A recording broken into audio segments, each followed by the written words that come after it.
The number one podcast in the world for growing your insurance business. I'm gonna do whatever it takes. Getting it done, any means, get rid of these snakes. Now I'm up in my stakes, going all in like step, get rid of these breaks. Now I ain't never gonna break. Double my pace till I go down one of the greats. One of the greats, whatever it takes, whatever it takes. Can't believe I'm doing this. Having fun, so that's all. We like the life.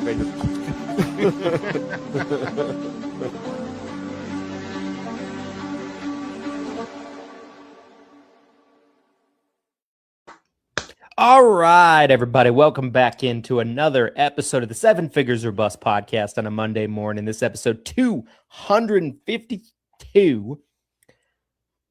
This is the number one podcast in the world for growing your insurance business.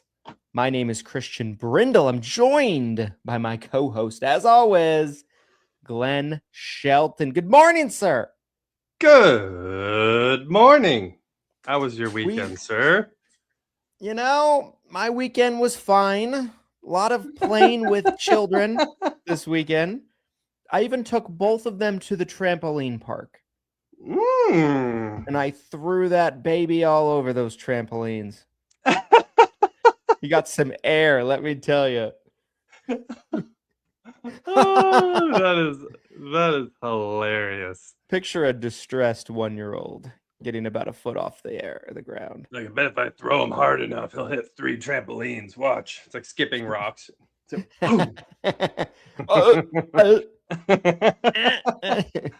they love it. They're also made of rubber at that age. It's crazy. Yeah. The falls my kids will take, and they just bounce right back up. I'm like, okay. I wish I could do that.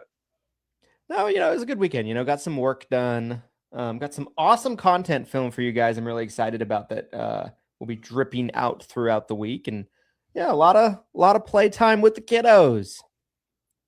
My daughter's trying to learn how to read, so I was working with her on learning to read. So that's Father of the Year this morning on the pod, everybody. Well, I was trying to program Alexa to teach her, because she has an Alexa on her tablet. So I told her, I don't want to do this. Can I outsource? It was actually working for a little while, but like Alexa can't stay focused. Alexa goes off into Pluto. When Alexa first came out, I got obsessed with. I have a video from like 2016. I was obsessed with playing the spelling game with it. Have you ever done that before, where it's like a quiz, and then like you can do like competitions with people? So I think I could see Alexa doing it. All right, I got to ask you something though. So you're texting me this weekend about Alaska. Texting me about Alaska. We talked about Alaska on Friday. I had a couple thoughts. I was like, was it our conversation on Friday? Did he make it to El Camino in the Breaking Bad saga? We are in the Breaking Bad era of the pod. As most of you know, I just watched El Camino like a week ago. It's honestly better than I remember. El Camino. That's good. El Camino's good. It was great. Yeah. So talk to me about Alaska. What's going on? Are we moving? Pause. No, I don't. Probably not. I put a pause in Breaking Bad to watch your scary movie, Obsession. Oh, yeah. Tell the people about Obsession. I will in just a moment, but I also watched last night this new Paramount The Real Wolf of Wall Street docuseries. I'm 2 out of 3 episodes into that. It's like the real story, like people that were involved, and Belfort didn't want to participate. His right-hand man guy, the Jonah Hill guy, that Jonah Hill's based off of, he didn't want to participate. But like, there's all kinds of other people that did participate that were involved. And so I was watching a bit of that. So I put a pin in Breaking Bad for the time being. When it comes to Obsession, for those of you that don't know, my wife is a scary movie. She just loves scary movies. It's her favorite genre. Your text last night, because I know she's right. I'm not that person. No, I was terrified. See, I'm really not that person either, but just because I'm married to her, I've seen enough scary movies to where it didn't really like tickle me either that much. I was like, it was interesting. It was a watch, but like, it was a watch. I don't know. The girl didn't really scare me that much. and the fix was too simple. So bad. Someone else snapped the wand and wish her better. I'm like, that's it? That's all you got to do? You can talk about terrible customer service when you call in. You can be a wizard too, Harry. All you have to do, get into Hogwarts. And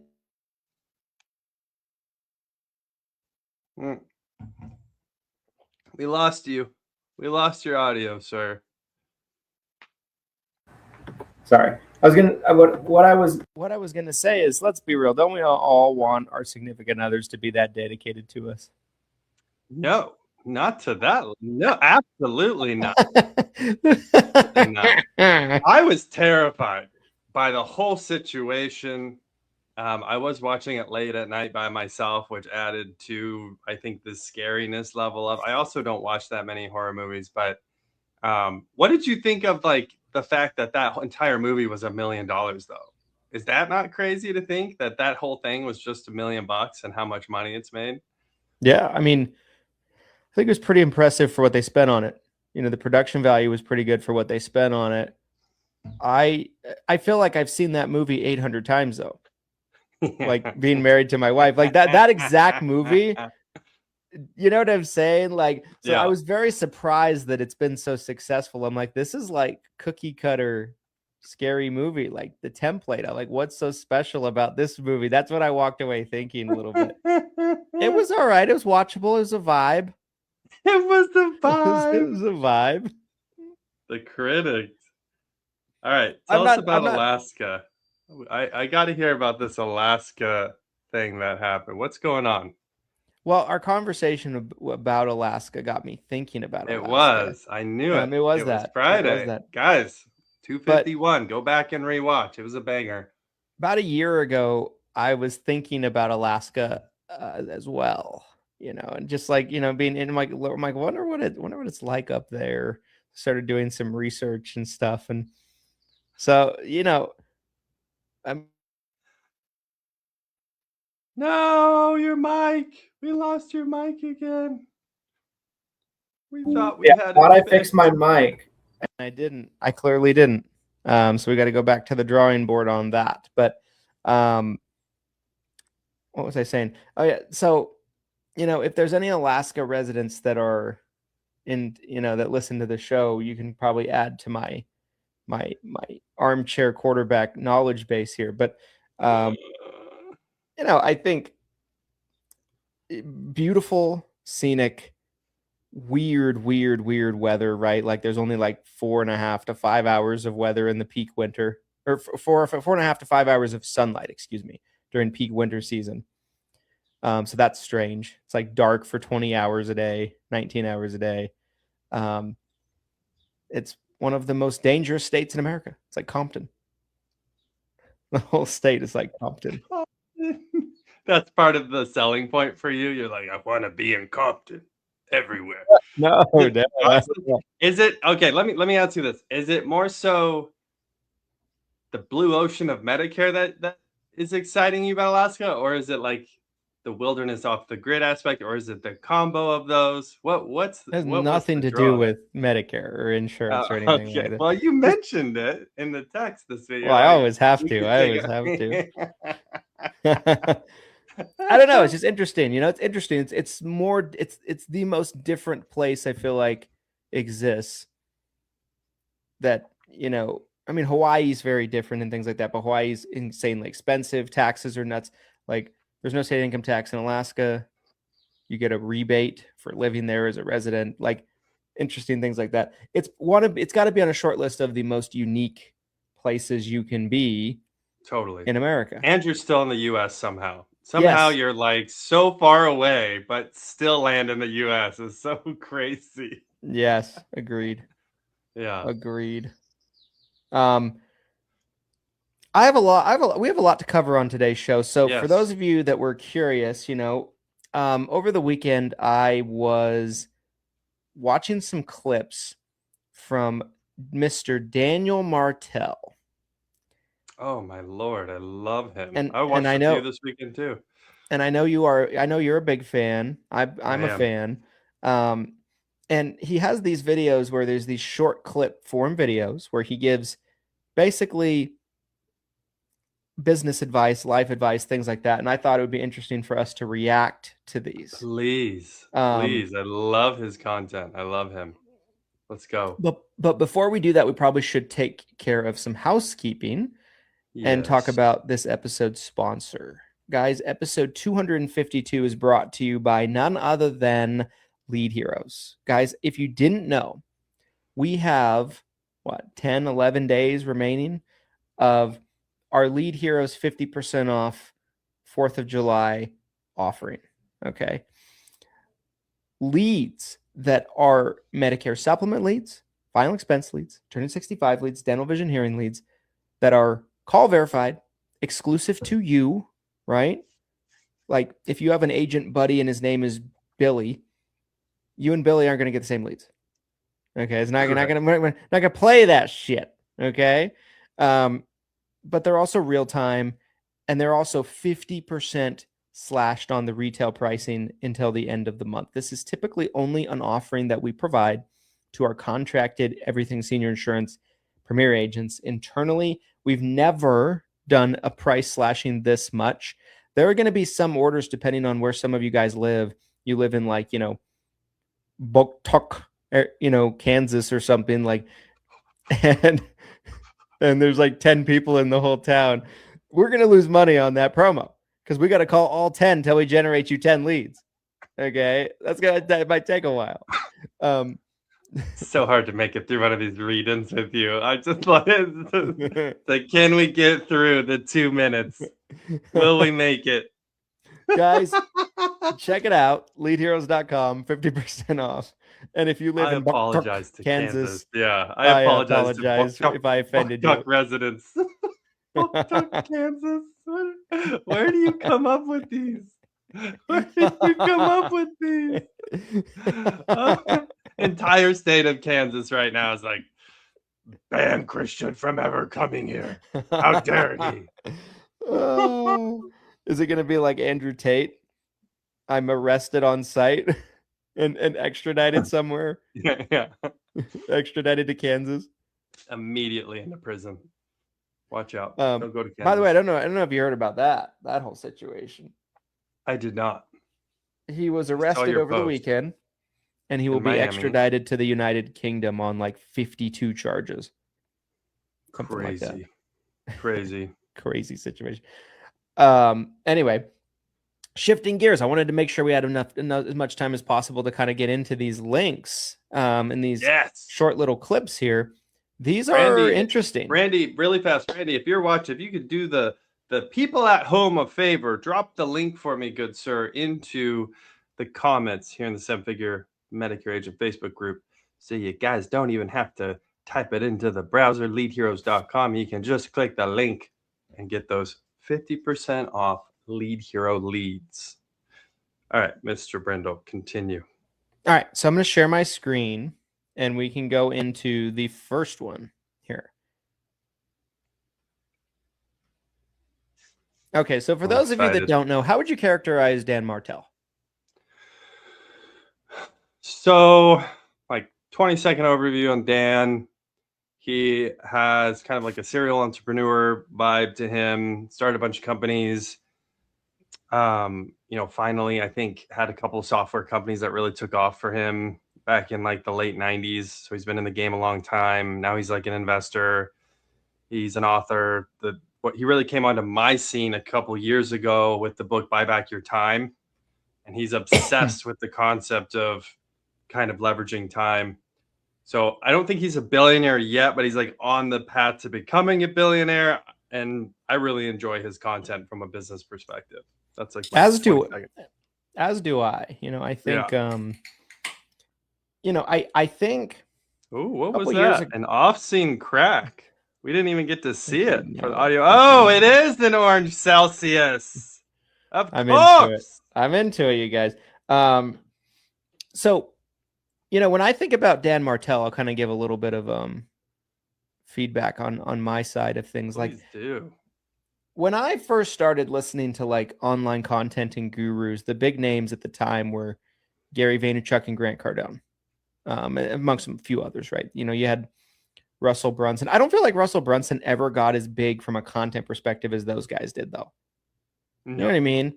Like, he had some good books, which even the books were like, but yeah, I think, you know, Gary V. Who else was kind of big around that time?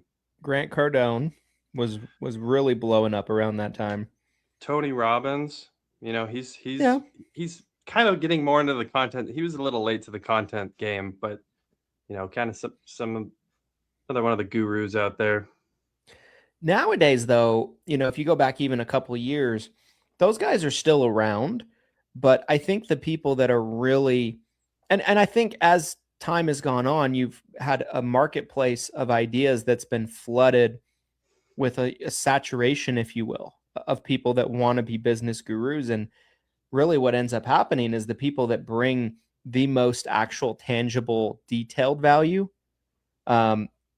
they stand out above the rest, right? Because, like, you know, it used to be someone could put out a very vague informational video and, you know, they'd be like, wow, this is amazing, you know, but the game has changed a little bit to where, like, the level of value needs to give really it away. You really got to give away the secret sauce. Otherwise you're not going to stand out. What is Alex that? Hormozi. This is my Japanese flash frozen coffee, guys. Not an official sponsor, but it says boss on it. So, you know, I feel like a boss when I'm drinking it. Alex Hormozi, I love his content now. Again, he's kind of a little bit newer. And Tim Ferriss is another one I'll throw out there. He's one. Alex is actually someone I was thinking about, to where, like, I feel like he came onto the scene and he really made a big splash very quickly in terms of the content game. But giving it away. He was the first guy, I feel like, that really, really went into the weeds with you on his free content. And Dan, I feel like, is in that same mode. Dan is Dan and Alex are probably the two guys I think about today that are more newer in terms of giving content out, but they really, really dive into the actual details with you. And you know, their content's really good, both of them. I love this. I'm so excited for this. Tim Ferriss, I always liked him because I thought he kind of fell into that category. He wasn't necessarily as big, especially back in the day. I think he puts out more content now that's more actionable. But yeah, I've always been more on the, like, tell me the blueprint. Like, don't give me the rah-rah. Like, I'm a self-motivated person. Yeah, I'm self-motivated. Yes. I'm already self-motivated. I don't need the rah-rah. Like, you know, that's what the Celsius is for, right? That's what I mean, I'm excited. You know, when I was younger, I was more into the rah-rah motivational stuff. I was gonna say that. I didn't want to say it. I was. Here you are. You're saying it. Yeah, you totally were. You totally I definitely was. As I've gotten older, it kind of feels like fast food. You know, I eat it, it gives me a stomach ache. Yes. You know, totally agree. It's gross after a while. And I am very much a self-motivated person. I got to a point in my life where I would listen to rah-rah motivational stuff and I'd be like, all right, I'm all motivated. But I'm like, okay, but what do I do? I don't know what I'm gonna do. What do I do? What do I do with all this motivation? You know, like, I'd be like, I was like, I don't know what to do. It's a great point. It's a great point. And there's a lot of people like that out there who get really motivated and have no idea what to do. Like, I'm all motivated. Randy, if you're watching, I would love a AI image of me all motivated. I'm ready. I'm ready. Okay. So anyway, this first clip from Dan. So this is what to do with your first $10,000. This might be interesting. Dream vacation. F. Why would you do a cheap vacation now when you do a fucking baller vacation in a couple of years? Pay down credit card debt. A, you should pay down all high interest debt. Retirement fund. F, invest in you to make more money. That's a better bet than making 8 to 10% a year compounded. Buy a used car. If you don't have a car, an A. Buy a course. S tier. Hire a coach. Your first 10K on a coach is better than a course because a course is self-directed, whereas a coach gives you implementation and correction. Higher end of S tier. Invest in your friend's business. business. D, you should always invest in your own business, not your friend's business. Okay, so I'm going to go back to the end there so we have these on the screen. Reactions to those. So basically what he's saying is you have $10,000 to spend. These are essentially from F tier being the worst to S tier being the best. What is the best use of that money? And so yeah, go ahead.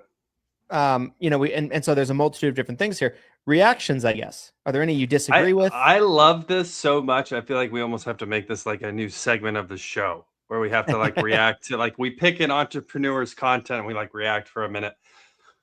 I grew up and I was constantly being taught the retirement fund pitch.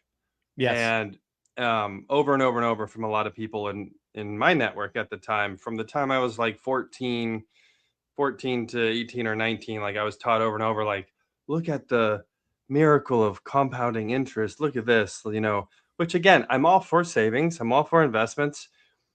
But at the same time, the amount of money and energy that I've put into my businesses over the years and where it's gotten to me now has far superseded any type of money or safe savings fund that I could have possibly put that money into.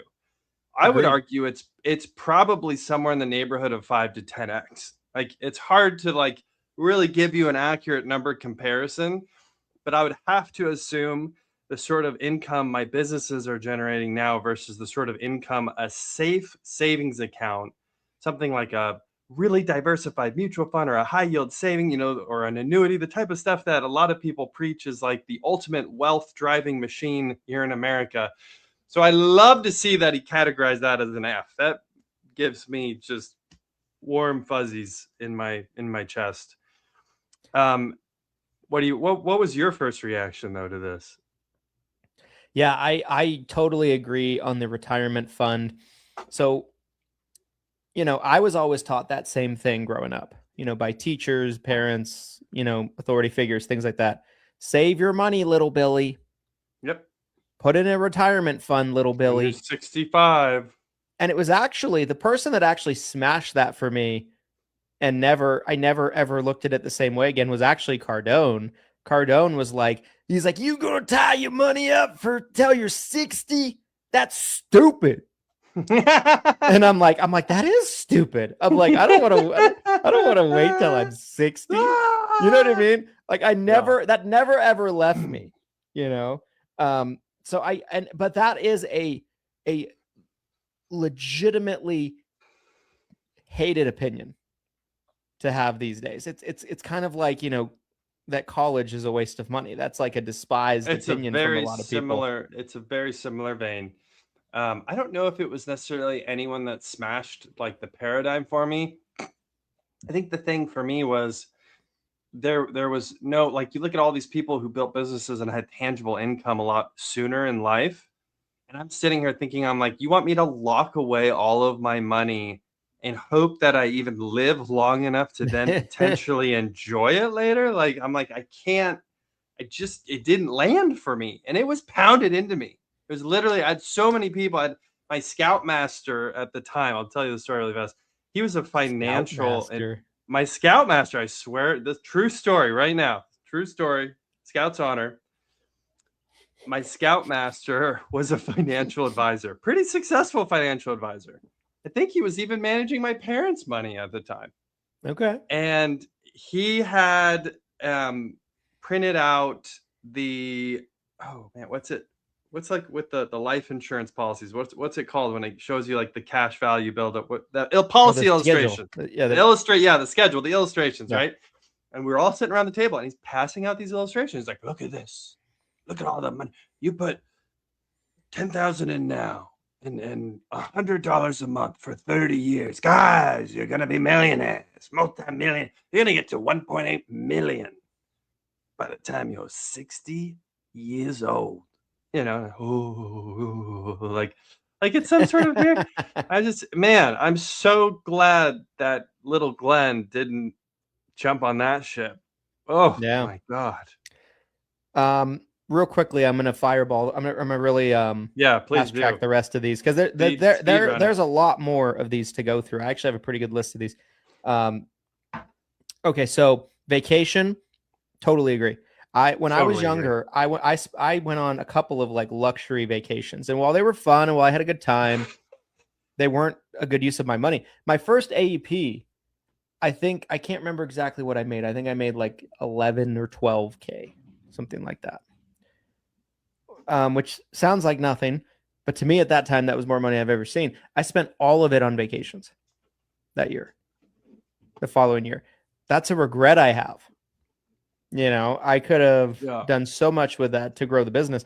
Invest in your friend's business, dumb. I'm surprised that's not an F, Dumb. honestly. Yeah, should be an F. Credit card debt, paying it down, agreed. I had a little bit of credit card debt when I was younger as well. Same. And I made a dedicated decision to pay it off and get rid of it, and it was a good decision. Used car, if you don't have a car takes you where you need to go. Course and coaches. It's faster to pay somebody to teach you something that knows something that you want to know than trying to figure it out yourself. So I like this. I like his list.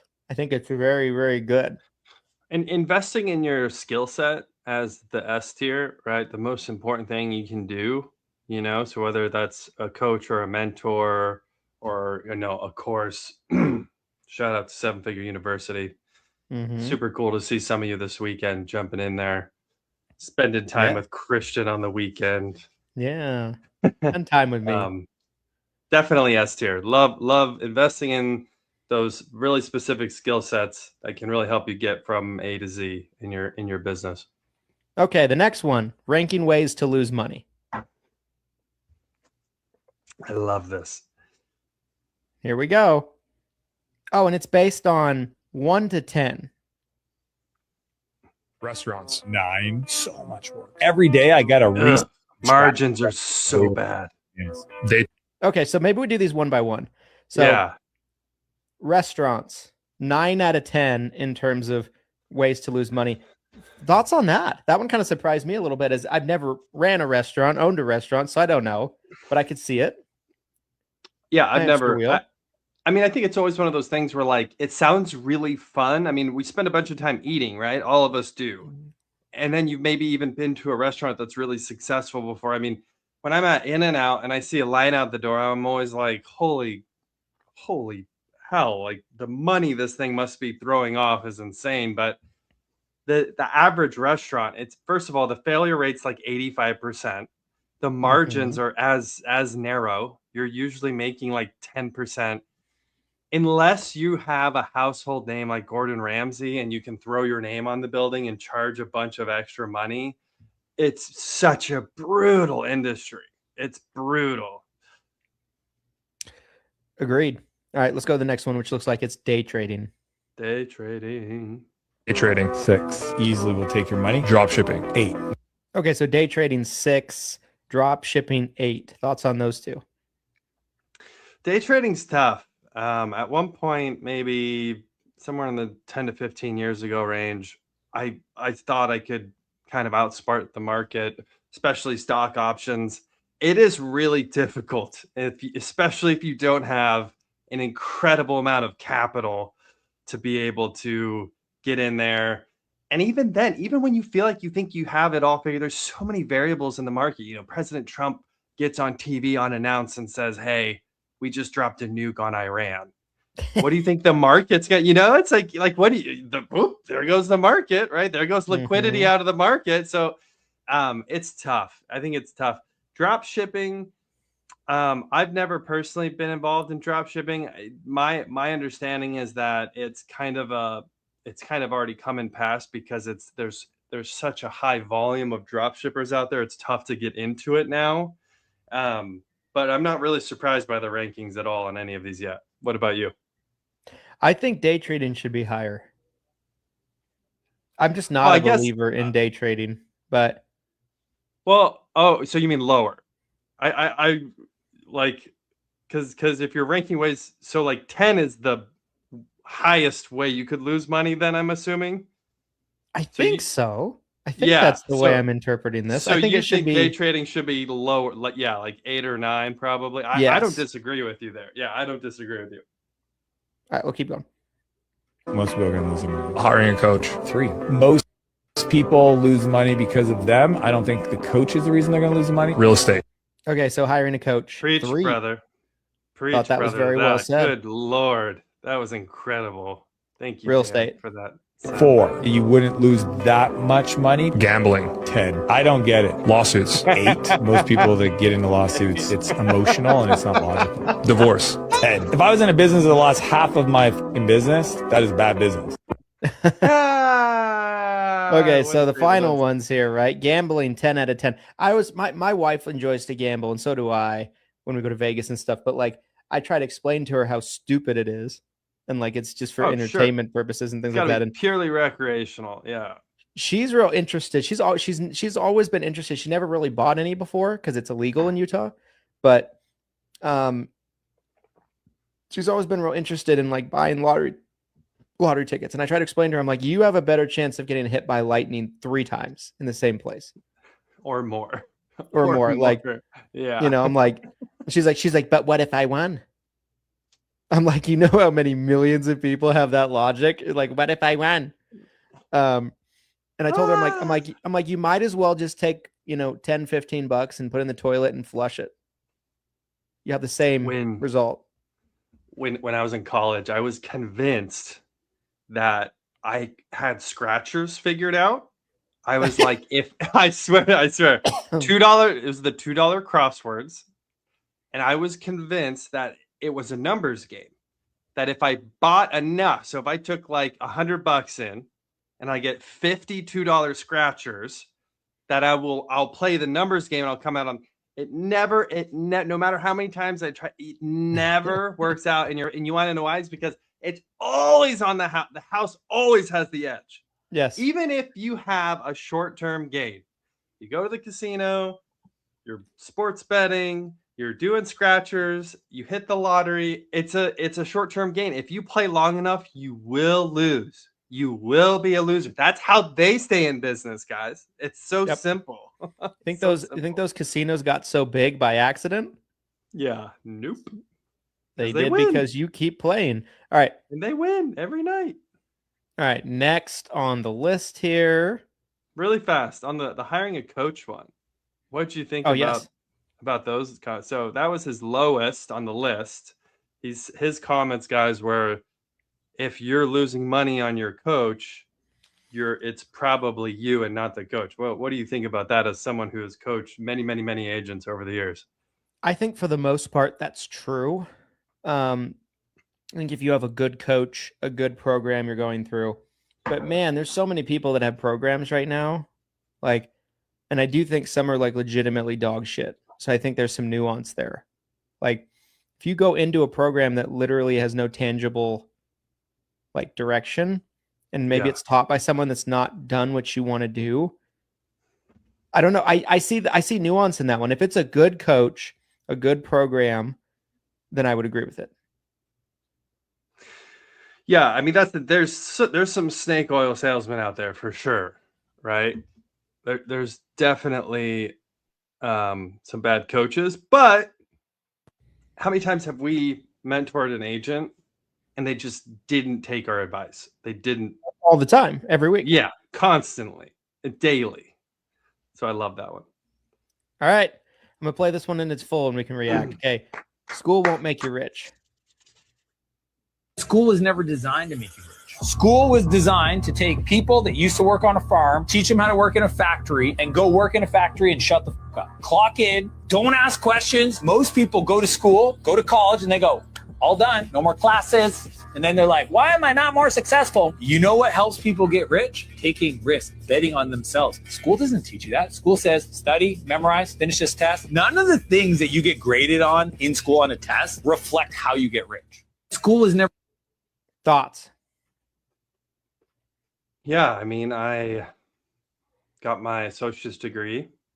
I was considering a computer science major. I was considering a pre-law major. And, a lot of people in my life were pretty highly educated and were trying to convince me to get my degree and that was going to be my pathway to success. And again, it was one of those things similar to like the savings for retirement where like I just couldn't make the math work in my head. Like I just couldn't make the numbers work in the sense of, you know, if I spend all of this time and money to get a degree, there's no direct output here that says I'm going to be successful. I'm going to make this much money. Not to say that I like think education is bad or college is bad. Like I'm definitely telling my kids, I'm like, hey, you should consider going to college. I think there's a lot of positive things that can come from going to college.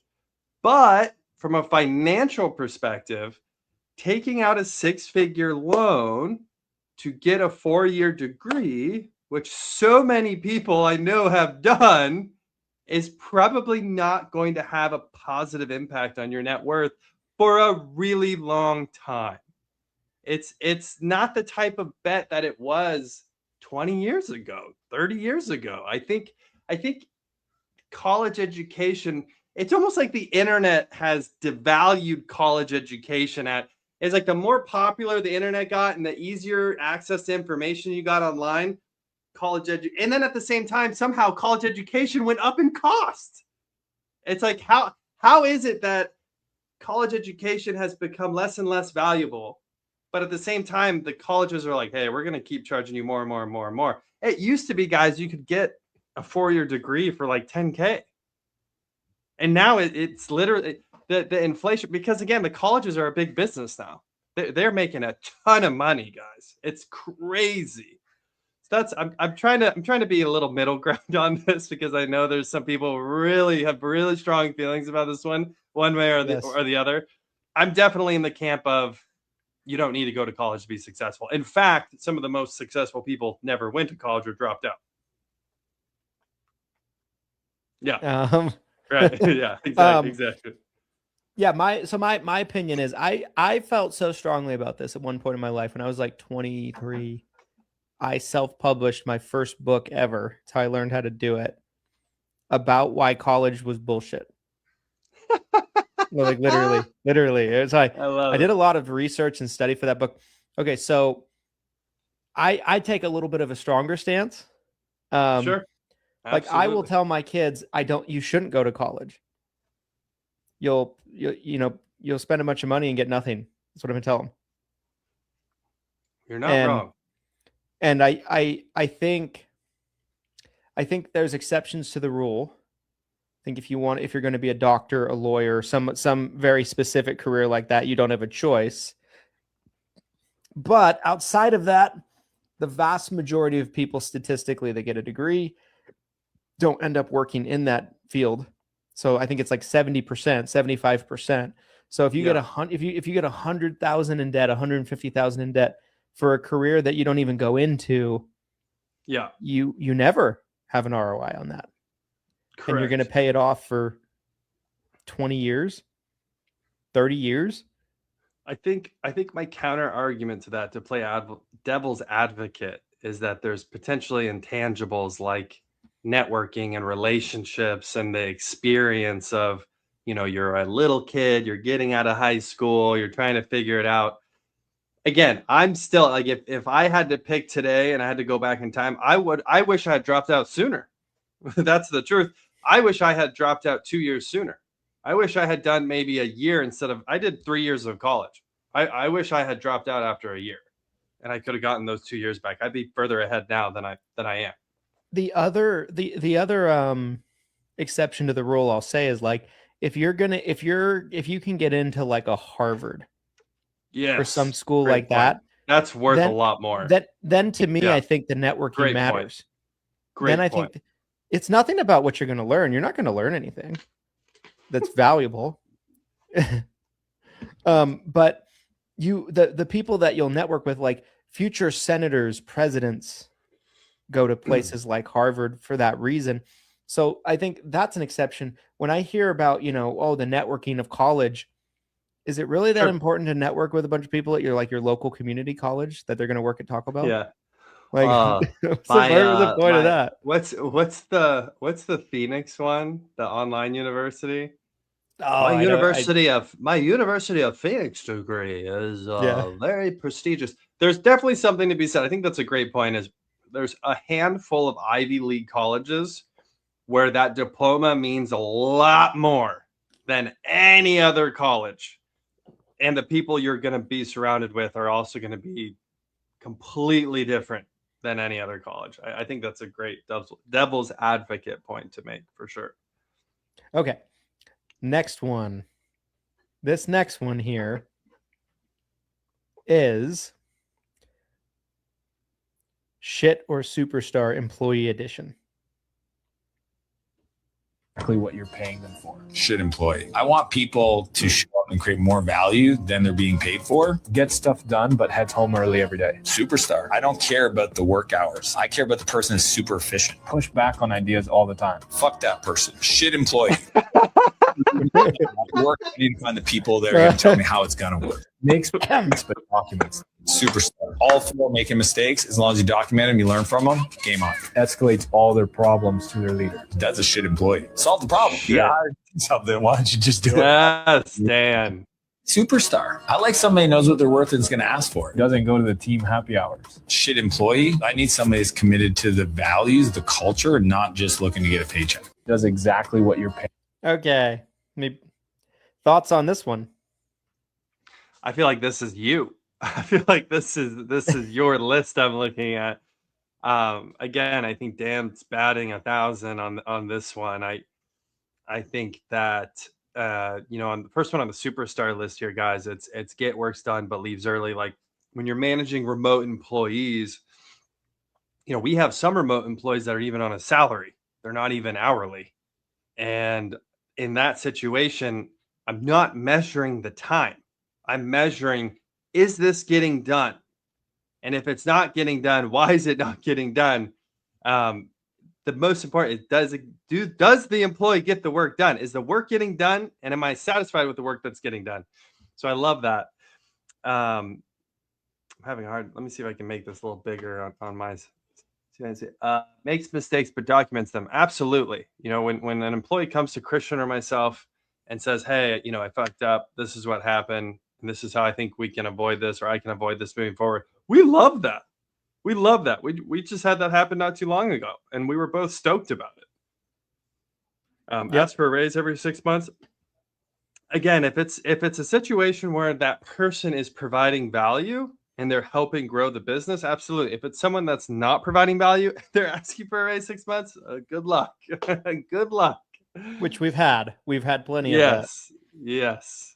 So I love the superstar list. Let's see how much more time we have, because I have plenty more. Yeah. Keep coming. Okay, here we go. Careers to make generational wealth. This is an interesting one.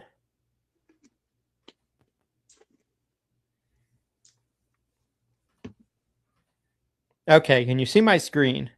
Yes. Okay, here we go. Real estate agent. 4, the chance of becoming a millionaire as a real estate agent is very low. Lawyer. I give it a 7. The lawyer has an admin and they usually do 90% of the work. Doctor. 6, you're selling your time. Crypto bros. 3, crypto bros are essentially buying lottery tickets. Sales bros.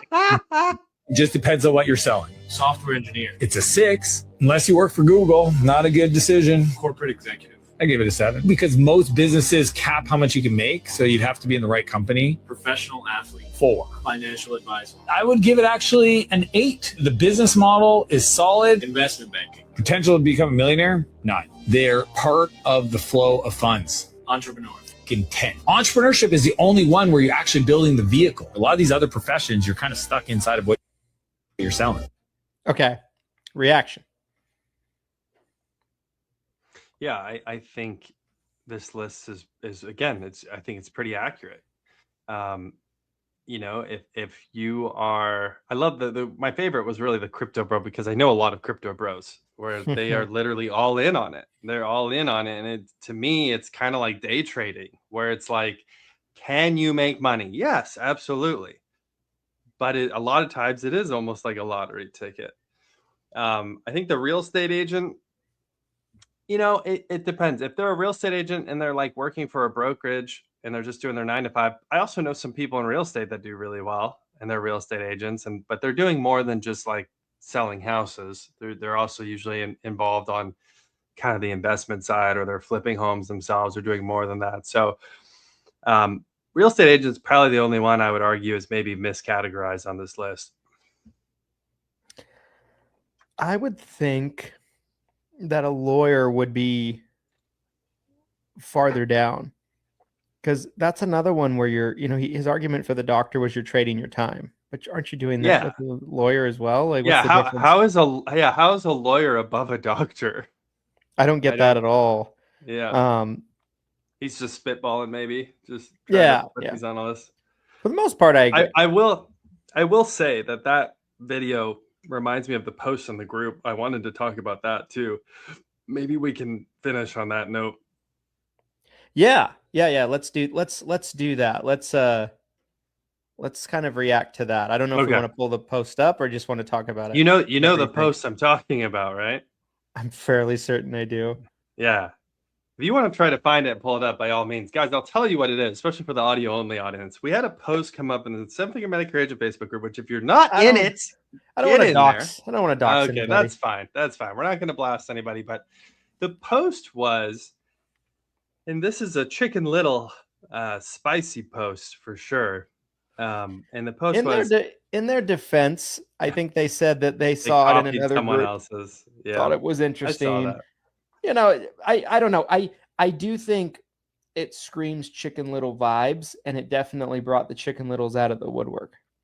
Oh man, every Chicken Little was a Chicken Little hangout in the comments on the post.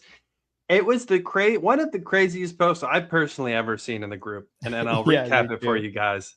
And even if this was a repost from someone else's group, the origin of this is wild to me. So the headline of the post is, all health insurance plans go non-commissionable. So the idea is like, what happens if we get like a one-payer system, or all plans go non-commissionable, whatever? What do you do next? And then it gives you two options. And these were the two options listed. Do you A, become a lawyer, or do you B, go get securities licensed? And I'm reading this, and it's just so, of all the options, like this could be its own podcast, I feel like, in and of itself, this topic. What was your first thoughts when you saw this post, though? Like, what were you thinking? Like, what was that reaction? I felt as though the vibe of it all was just like, well, that's over. We're packing up shop. Now what are we doing? And that was kind of like the feeling. And I'm like, I am super optimistic about this AEP. And like 2027. Really optimistic. Like, for sure. I think we're going to have some of the non-commissionable plans term. It's looking like, there's nothing official yet, but it's looking like some carriers are going to adjust plan benefits and possibly even recommission some non-commissionable plans. I'm like, my view on it all is the worst is behind us. Yeah. and we're talking about jumping ship in a doomsday scenario. The meteor, the crater is tumbling towards Earth. You're looking up, you can see the fireball entering our atmosphere. And you're like, all right, I got to make a quick decision here. Lawyer or securities license. And all right, gun to my head. What is going on? So for one, it's just a very like unaware, very tone deaf type of attitude of like, it's over. I'm like, if it was over now, why wasn't it over a year ago for you? It was way worse a year ago. You know how many more non-commissionable plans came out a year ago at this time in the year versus now? It's actually been relatively quiet. So that's number one. Okay, but put that aside. Let's talk about the second point of this, though, is why are these the two options? Yes. That's what I really want to talk about right now. So let's assume that the meteor is coming. Yeah. neither of those would be at the top of my list that I'd be considering. That's the thing. That's the thing for me is, let's say it happens. Let's say one payer goes somehow out of total left field. We get one payer in the next 6 months. The idea that the top two options for Medicare agents is lawyer or securities license. I'm like, this is the craziest thing I've ever seen. I'm like, why are we talking about this, you guys? And for whatever reason, you guys loved it. Everybody's jumping in. What was the winner, by the way? Was it securities license, I believe? By a lot, yeah. Yeah. Which obviously securities license is going to win out of those two options because lawyer means you're going to law school. You know? Securities license is at the very least, I suppose, more similar to what you already do. But okay, so let's assume you have a accident and health. Yeah, let's say you have a health and life license. Yes. Thank you. Yes. There's so much you can sell under the sun, right? Yes. So on the health side, let's say ACA is gone, you can't sell that, and let's say Medicare's gone. Okay. You can still do ancillary products, which I would continue to do. You can still do ACA alternatives, which I would continue to do. There's a big market for those right now. But then if you even leave that in behind, you can sell all different types of life insurance. You can jump into the annuities space without needing a securities license, just with a life license. My exact thought too. Like there's so much you can do with your actual license right now. The fact that like law school was thrown out there, like that's the parachute. Was going on? Like it just and you know to give this person that the poster the benefit of the doubt.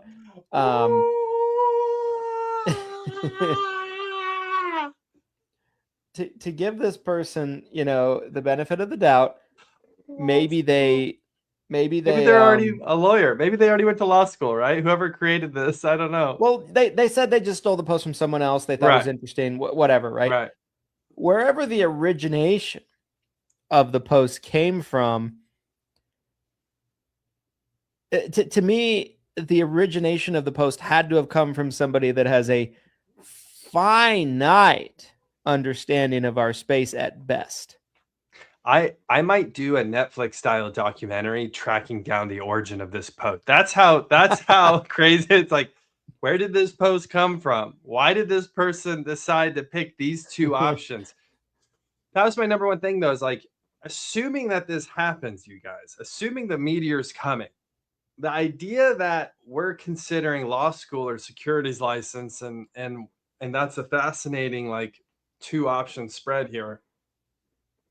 The number of affiliated health products that will always be commissionable, something like short-term care, something like cancer insurance, you know, home health care, final expense life insurance, other types of life insurance, cash value life insurance products. You know, Christian mentioned annuities. If you really want to go into, there's so many people who are essentially, they call themselves, you know, financial advisors, or they get into this is kind of a gray area where you have to be careful what you say. But I know a lot of people who they only have a life insurance license and they do a ton on that side of it. They do a ton on, you know, financial products, annuities, cash value life insurance. They never even got a securities license. So it was literally like the scene in Terminator that we showed previously on the pod. And I felt like I was watching the nuke come, but it was more out of the stupidity of the posts. I'm just like, how? I'm like, how is this? I'm like, guys, what are we talking about here? It's like you're walking. It was this feeling of like, there's this huge ring of kids and I'm at the cafeteria and I'm walking up and I'm all excited. I'm like, what's everybody talking about over here? And then I get into the middle of the circle and I hear what you guys are talking about. And I like fell over. I like fell out of my chair when I saw this post. I'm like, what is going on? why are we talking about this? Does it make sense? Make it make sense. It doesn't. It doesn't make sense. For my final thoughts, because we are there. Oh no. Oh, to put no. a visual to what Glenn is talking about here. No. I already know what this is. That's me. You don't have to get a securities license. You're going to law school. Yes, The lawyer! You don't need to go to law school! You don't! This is retarded! What are you talking about? What are you talking about? What about the affiliate program? Oh my God! Don't go to law school! Why am I reading this post? Why am I reading it? Why are these the two options? Why?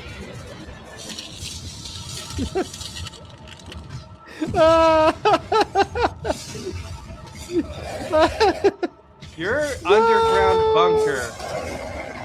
If you're a true Chicken Little and you think this is happening anytime in the near future, your underground nuclear bunker. Oh my God!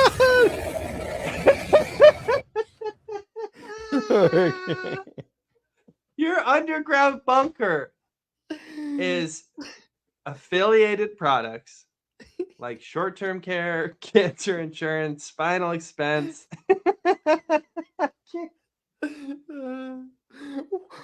not law school's not the answer. I need to go to law school.